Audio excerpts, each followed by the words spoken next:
Hello दोस्तों, नमस्कार। स्वागत है एक बार फिर से आप सभी के अपने प्रिय चैनल पर। दोस्तों आपको बता दें जो आज की और अभी की सबसे बड़ी खबर आ रही है, जहां पर पहली बड़ी खबर में आपको बताएंगे एशिया का बॉस आखिर कौन। चीन और भारत दोनों की घट चुकी है ताकत।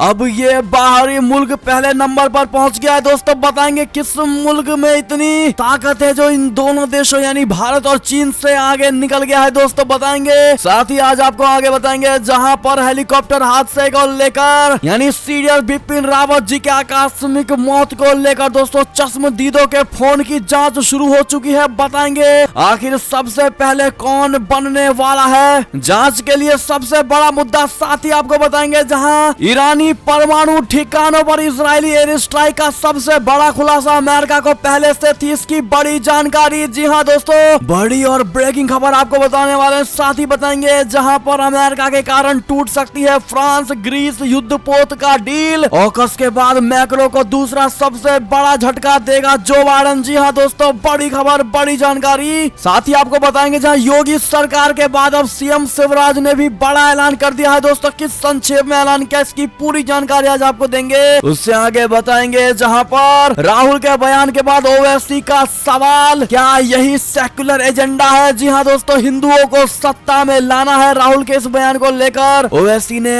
ये सवाल पूछा है। दोस्तों बताएंगे पूरी बात क्या है। साथ ही आपको बताएंगे जहां प्रधानमंत्री मोदी जी ने अब पूरे भारतवासियों के लिए बड़ा ऐलान कर दिया है, जहां पर उन्होंने साफ साफ कहा है कि अब किसी जमाकर्ता का पैसा नहीं डूबेगा। बताएंगे दोस्तों क्या है ये बड़ी स्कीमें और हर तरह की जानकारी दोस्तों आज आपको देने वाले हैं, तो फटाफट से बने रहेगा वीडियो के अंत तक। और अभी खबरों में आगे बढ़ने से पहले हमेशा की तरह मानते हैं कि मोदी जी यहाँ तो हर चीज संभव है, भारतीय सेना है तो अपना देश गर्व से जी रहा है दोस्तों। आपको भी भारतीय होने पर शान है और जनरल बिपिन रावत जी के हुए हादसे की जांच गहन तौर पर होनी चाहिए। तो फटाफट से इस वीडियो को भी कर दीजिए लाइक, चैनल को कर दीजिए सब्सक्राइब, बेल आइकन दबाइए, साथ ही कमेंट बॉक्स में लिख दीजिएगा जय हिंद। जी हाँ दोस्तों, तो चलते हैं पहली और सबसे बड़ी खबर की तरफ, जहां पर एशिया का आखिर बॉस कौन। चीन और भारत दोनों की घटी ताकत, ये बाहरी मुल्क पहुंचा पहले नंबर पर। बता दें एशिया के सबसे ताकतवर देशों की सूची में भारत को चौथा स्थान मिला है। सिडनी के लोवी इंस्टीट्यूट ने एशिया पावर इंडेक्स 2021 में अमेरिका को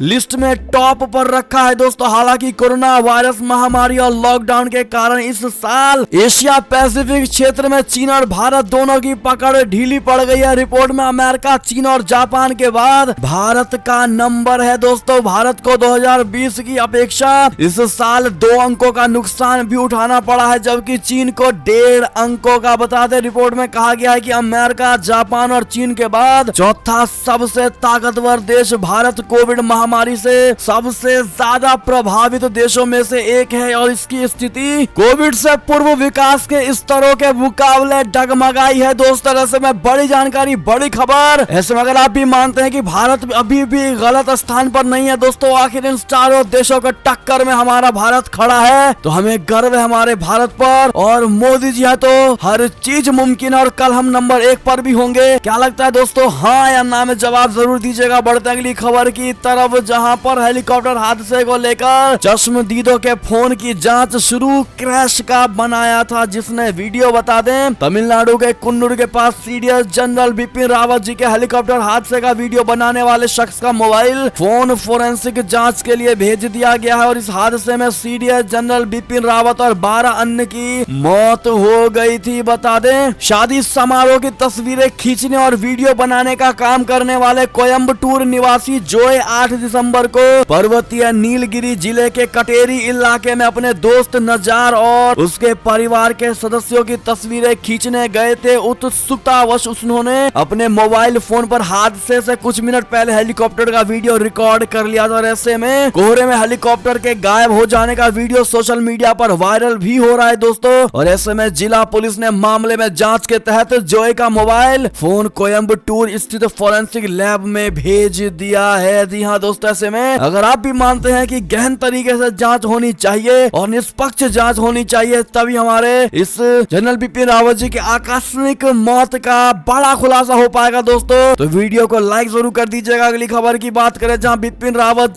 का जवानों के नाम आखिरी पैगाम कार्यक्रम में जब रिकॉर्डेड वीडियो चला तो भावुक हो गए गए लोग। आपको बता दें दोस्तों कि हेलीकॉप्टर दुर्घटना में मौत से महज एक दिन ही पहले अपने आखिरी सार्वजनिक संदेश में सीडीएस जनरल बिपिन रावत ने कहा था कि अपनी सेनाओं पर हमें गर्व है, आओ मिलकर मनाएं विजय पर्व। इंडियन आर्मी ने रविवार को 1:09 का एक वीडियो जारी किया है जिसमें जनरल रावत ने 1971 के युद्ध की 50वीं वर्षगांठ के मौके पर सशस्त्र बलों के कर्मियों को बधाई दी थी और सेना के सूत्रों ने कहा है कि वीडियो 7 दिसंबर की शाम रिकॉर्ड किया गया था। जी हाँ दोस्तों, आपको बता दें कि हादसे से जस्ट एक दिन पहले का ये वीडियो है दोस्तों, जिसको पहले से रिकॉर्ड करके रख लिया गया था ताकि उसके बाद उसको 50वीं वर्षगांठ पर रिलीज किया जाता दोस्तों। लेकिन कुदरत को क्या मंजूर था आखिर किसी को कुछ नहीं पता, और ऐसे में दोस्तों ये उनका अंतिम वीडियो है और ऐसे में उन्होंने जाते जाते अपने फोर्सों को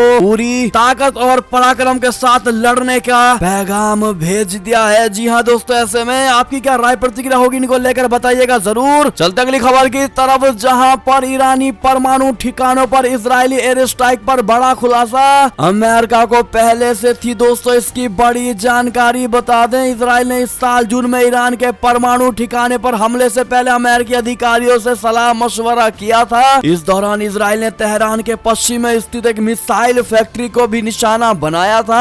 बताया गया है कि इस हमले से पहले इजराइल ने अपने मिशन की हर एक डिटेल अमेरिकी अधिकारियों के साथ साझा की थी। हालांकि ईरान ने इन हमलों को आतंकवादी घटना करार दिया था। इजराइल ने भी ईरान के परमाणु ठिकानों पर हमले की सीधी जिम्मेदारी नहीं ली थी। जी हाँ दोस्तों, द न्यूयॉर्क टाइम्स ने शनिवार को जारी रिपोर्ट में दावा किया है कि ईरान के कारज में एक न्यूक्लियर फैसिलिटी और तेहरान के पश्चिम में एक मिसाइल फैक्ट्री पर गुप्त हवाई हमला करने से पहले इजरायली सरकार ने अमेरिकी अधिकारियों के साथ परामर्श किया था। इसमें अमेरिकी अधिकारियों को कार्रवाई के बारे में बड़ी जानकारी पहले से ही थी। जी हाँ दोस्तों, और ये बात अब जाकर के इस रिपोर्ट से बड़ा खुलासा हो पाया है। जी हाँ दोस्तों, बढ़ते अगली खबर की तरफ, जहाँ मध्य एशियाई देशों के नेताओं को आमंत्रित कर सकते हैं प्रधानमंत्री नरेंद्र मोदी जी। रिश्ते और मजबूत करने की होगी बड़ी तैयारी। दरअसल आगामी गणतंत्र दिवस समारोह के लिए भारत सरकार मध्य एशियाई देशों के शीर्ष नेताओं को आमंत्रित करने की संभावनाएं तलाश रहा है। बीते कुछ समय से इस क्षेत्र के साथ अपने संबंधों को बढ़ा रही भारत सरकार इस कदम से इनके साथ संबंध और मजबूत करना चाहती है और ये माना जा रहा है कि ये कदम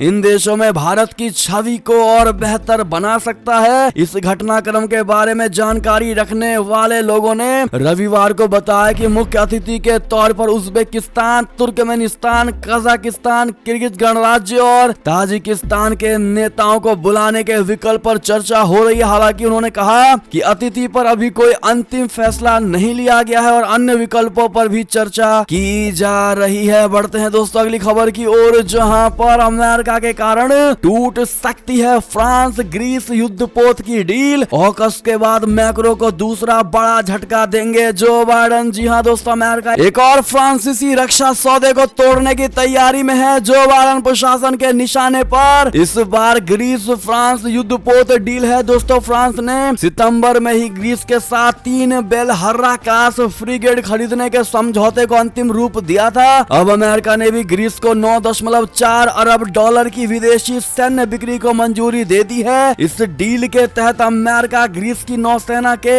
मीको क्लास फ्रिगेट्स का आधुनिकीकरण और 4 मल्टी मिशन सरफेस कॉम्बैटेट जहाजों की डिलीवरी करेगा और ऐसे में ग्रीस भी फ्रांस के साथ पहले किए गए डील को रद्द कर सकती है। जी हाँ दोस्तों, इससे पहले अमेरिका ने ब्रिटेन के साथ मिलकर ऑस्ट्रेलिया के साथ ऑकस समझौता किया था और इस समझौते के तहत अमेरिका प्रशांत महासागर में अपने हितों की रक्षा के लिए ऑस्ट्रेलिया को परमाणु पनडुब्बी की टेक्नोलॉजी देगा और ऐसे में फ्रांस को बिना बताए 1 साल पहले की गई इस डीजल इलेक्ट्रिक पनडुब्बी डील को रद्द कर दिया था। और ऐसे में दोस्तों फ्रांस इतना नाराज हो गया था कि उसने ऑस्ट्रेलिया और अमेरिका से अपने राजदूतों को वापस बुला लिया था। जी हाँ दोस्तों, और बाद में उनको दोबारा भेज दिया था। लेकिन अब ये देखना होगा दोस्तों कि आखिर फ्रांस ग्रीस युद्धपोत डील को लेकर फ्रांस अब क्या रिएक्ट करने वाला है। दोस्तों अगर आप भी मानते हैं कि इस बार फिर राजदूत को वापस बुलाकर अब तिवारा नहीं भेजने वाला फ्रांस, तो आप भी अपनी राय सुझाव जरूर दीजिएगा। दोस्तों आपको क्या लगता है? ऐसे में चलते हैं अगली खबर की तरफ, जहां नेतन्याहू के परिवार को दी जाने वाली सुरक्षा हटाएगा इजराइल, ड्राइवर और कार को भी वापस लेगा। आपको बता दें दोस्तों,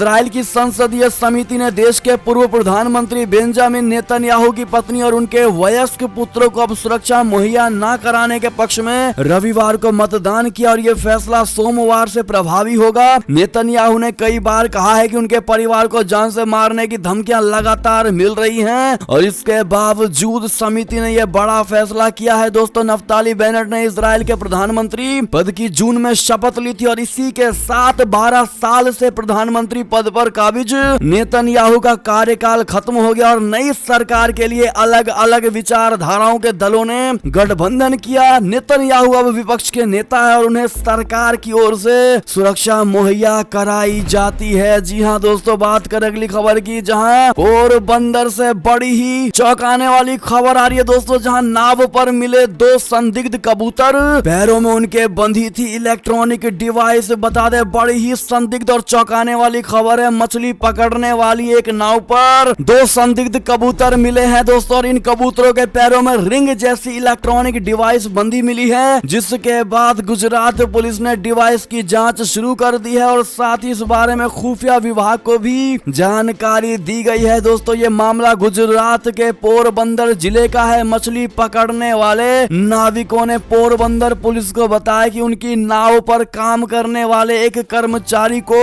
ये 2 कबूतर मिले और इनके पैरों में एक रिंग और एक डिवाइस बंधी हुई है, जिसके बाद नाव मालिक ने इसकी सूचना पुलिस को दी। नाविकों की माने तो ये कबूतर पाकिस्तानी है। जी हाँ दोस्तों, तो वहीं इस मामले में पोरबंदर यानी ग्रामीण के डिप्टी एसपी स्मित गोहिल ने बताया कि वन विभाग को सूचित करके रिंग को निकलवा कर फोरेंसिक जांच के लिए भेज दिया गया है और साथ ही इस मामले की जानकारी खुफिया विभाग को सूचित कर दिया गया है। यानी कि दोस्तों, पाकिस्तान ने सारी हदें ही पार कर दी है भारत के साथ और भारत को लेकर खुफिया मिशन चलाने के लिए दोस्तों, और ऐसे में हर तरह के पैंतरे अपना रहा है पाकिस्तान। अगर आप भी मानते कहीं ना कहीं ये पाकिस्तान की ही चाल है, क्योंकि कबूतरों के पैर में बांध करके इस प्रकार के डिवाइसों को भेजना और खुफिया जानकारी प्राप्त करना, इतनी सस्ती टेक्नोलॉजी का इस्तेमाल करना पाकिस्तान ही ये कर सकता है दोस्तों, और उसी का ये करतूत है। तो आप भी अपनी राय सुझाव जरूर दीजिएगा दोस्तों। बढ़ते अगली खबर की ओर, लेकिन जिन भाइयों और बहनों ने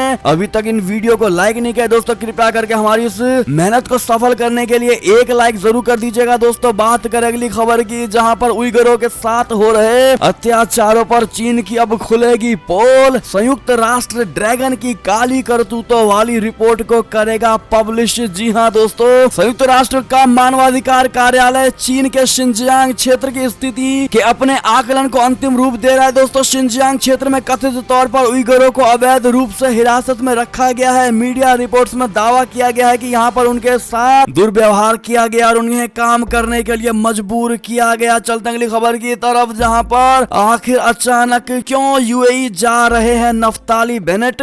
इजरायली पीएम की पहली यात्रा से खाड़ी देशों में बढ़ी हलचल। जी हां दोस्तों, इजराइल के प्रधानमंत्री नफ्ताली बेनेट ने घोषणा की है कि वो रविवार को पहली आधिकारिक यात्रा पर संयुक्त अरब अमीरात जाएंगे और उनके मुताबिक ये ईरान के साथ परमाणु वार्ता की जद्दोजहद की पृष्ठभूमि में व्यापक क्षेत्रीय कूटनीति का हिस्सा है। नफ्ताली बेनेट के कार्यालय ने बताया कि वो यूएई के क्राउन प्रिंस यानी युवराज मोहम्मद बिन जायद के साथ बैठक करेंगे और आर्थिक एवं सैन्य संबंधों को मजबूत करने पर चर्चा करेंगे। जी हां दोस्तों, ये किसी इजरायली प्रधानमंत्री की यूएई की पहली यात्रा होने वाली और इसको लेकर इजरायल और यूएई के बीच लंबे समय से गुप्त सुरक्षा सहयोग रहा है। लेकिन पिछले साल अमेरिका की मध्यस्थता में हुए अब्राहम संधि के बाद दोनों देशों के बीच औपचारिक संबंध स्थापित हो चुके हैं दोस्तों। अब देखना यह होगा कि आखिर एकदम से बिना बताए अचानक यूएई क्यों जा रहे हैं नफ्ताली बेनेट। जी हां दोस्तों, जो भी बड़ी खबरें आएंगी इससे जुड़ी सबसे पहले हमारे चैनल पर मिलेगी, इसलिए जिन भाइयों और बहनों ने अब तक सब्सक्राइब नहीं किया हमारे चैनल को प्लीज करके बेल आइकन जरूर दबा दीजिएगा। बात करें अगली खबर की, जहां पर अमेरिकी सरकार ने चीन के हमले से ताइवान की हर हाल में रक्षा करने का किया वादा। बता दें, अमेरिका ने ताइवान से वादा किया है कि वो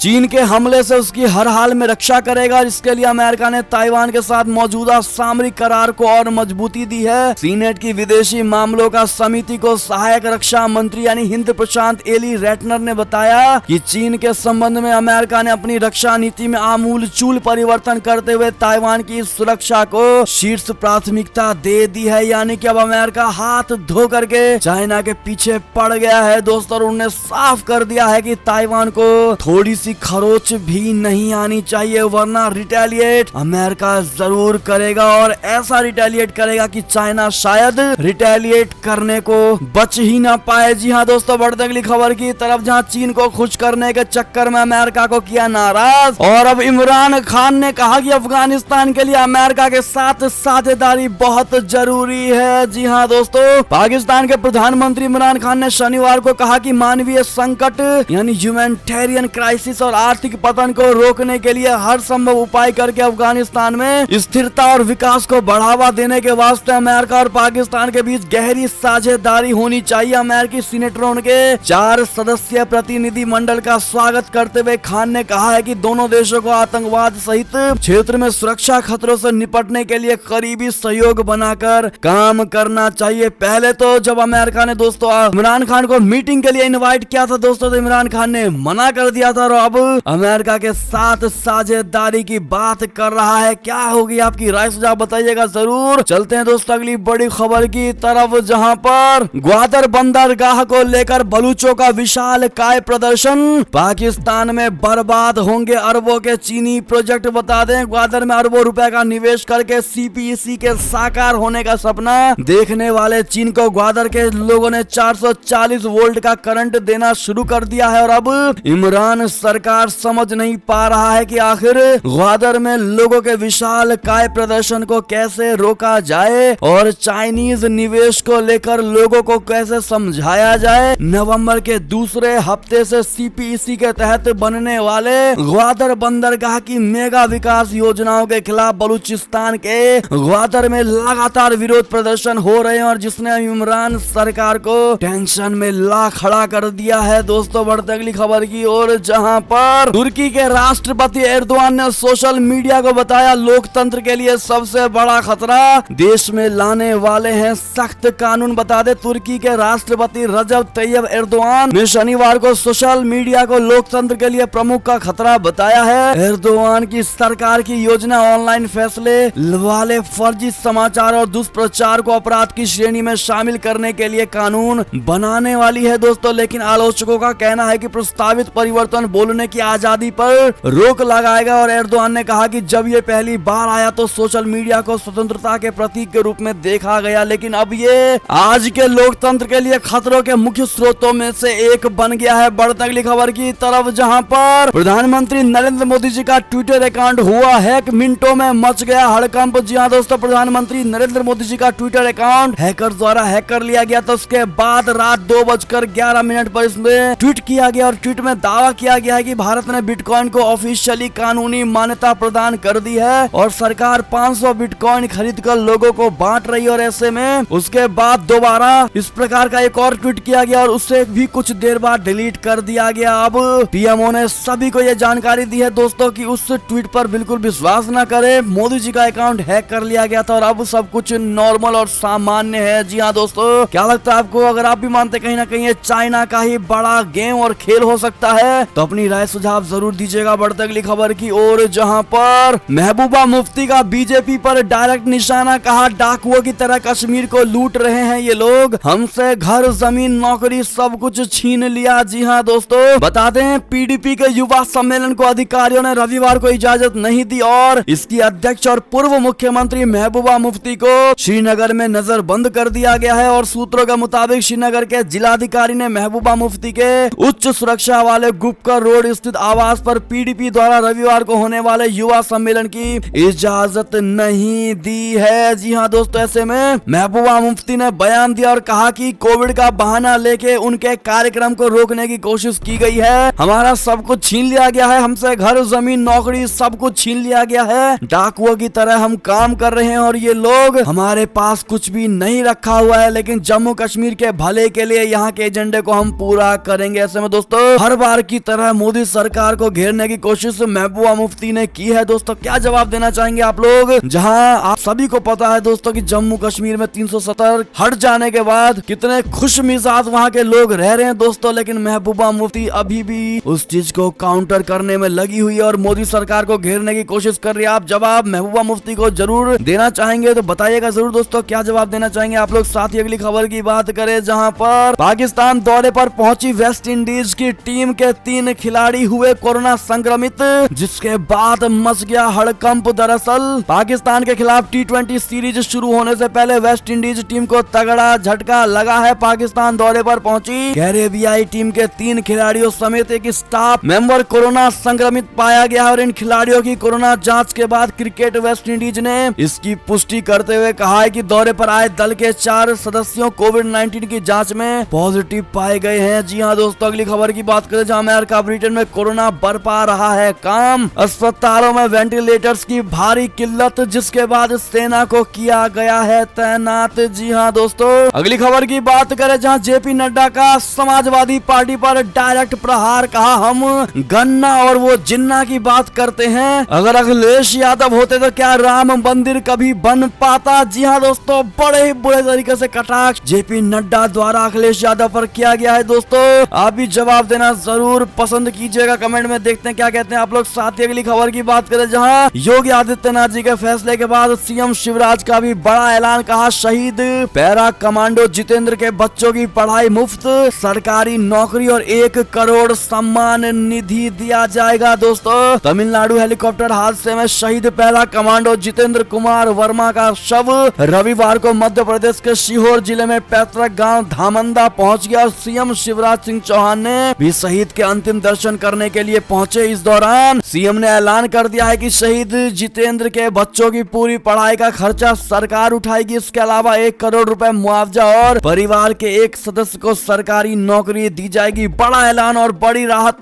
सीएम शिवराज सिंह चौहान ने दी है। दोस्तों ऐसे में आप भी शहीद पैरा कमांडो जितेंद्र कुमार वर्मा को श्रद्धांजलि कमेंट में जरूर दीजिएगा दोस्तों, ताकि उनकी आत्मा को शांति मिल सके। बढ़ते अगली खबर की तरफ जहां पर हिंदुओं को सत्ता में लाना है, राहुल जी के इस बयान पर ओवैसी का बड़ा सवाल, कहा क्या यही सेक्युलर एजेंडा है। जी हां दोस्तों, कांग्रेसी नेता राहुल गांधी ने आगामी चुनावों को लेकर हिंदू का एजेंडा पकड़ लिया है। इसको लेकर जयपुर में कांग्रेस ने महंगाई हटाओ रैली भी निकाली और ऐसे में राहुल गांधी ने हिंदू और हिंदुत्ववादी को लेकर एक बयान दिया, जिसमें उन्होंने कहा कि अब हिंदुओं को सत्ता में लाना है, हिंदुत्ववादियों को नहीं। और इस बयान के बाद AIMIM के प्रमुख असदुद्दीन ओवैसी ने एक सवाल किया। उन्होंने पूछा है कि कांग्रेस ने क्या यही सेक्युलर एजेंडा तय किया है। जी हाँ दोस्तों, बता दें उन्होंने कहा है कि राहुल गांधी और कांग्रेस दोनों ने मिलकर हिंदुत्व के लिए जमीन तैयार की है। उन्होंने कहा कि अब वे बहुसंख्यवाद की फसल काटने की कोशिश कर रहे हैं। जी हाँ दोस्तों, इस पर आपकी क्या राय प्रतिक्रिया होगी बताइएगा जरूर। अगली खबर की बात करें जहां पर बैंक डिपॉजिट एश्योरेंस पर सरकार का बड़ा फैसला, पीएम मोदी ने दिया बड़ा तोहफा। बता दें प्रधानमंत्री नरेंद्र मोदी जी ने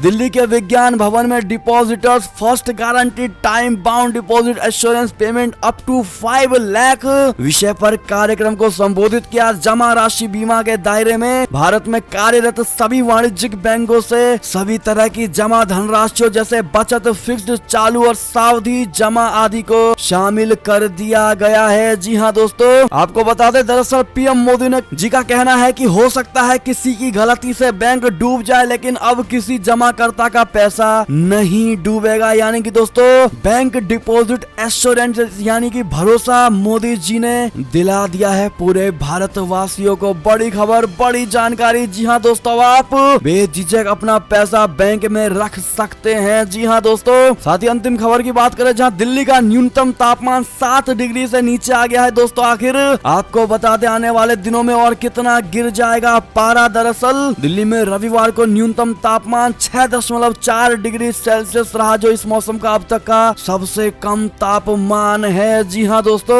आपको बता दें इस पूरे हफ्ते तापमान सामान्य से 1 से 2 डिग्री और कम रहने के बड़े आसार। और ऐसे में दोस्तों ये थी अब तक की सारी बड़ी खबरें। आपको हमारी खबर कैसी लगी? आशा करता हूँ बहुत अच्छी लगी होगी। दोस्तों अगर थोड़ी भी अच्छी लगी है तो इस वीडियो को भी अपने भाई बंधुओं में व्हाट्सएप, फेसबुक, ट्विटर के जरिए पूरे भारत में शेयर करना बिल्कुल मत भूलिएगा। और अभी कर दीजिए इस वीडियो को लाइक, चैनल को कर दीजिए सब्सक्राइब, बेल आइकन दबाइए, साथ ही कमेंट बॉक्स में लिख दीजिएगा जय हिंद जय भारत। तो मिलते हैं आपसे अगली बड़ी खबर में, तब तक अपना ख्याल रखिएगा। बहुत बहुत धन्यवाद दोस्तों साथ देने के लिए, साथ बने रहने के लिए। और खबरों का सिलसिला लगातार हमारे चैनल पर जारी है, तो अपडेट रहना बिल्कुल मत भूलिएगा। बहुत बहुत धन्यवाद।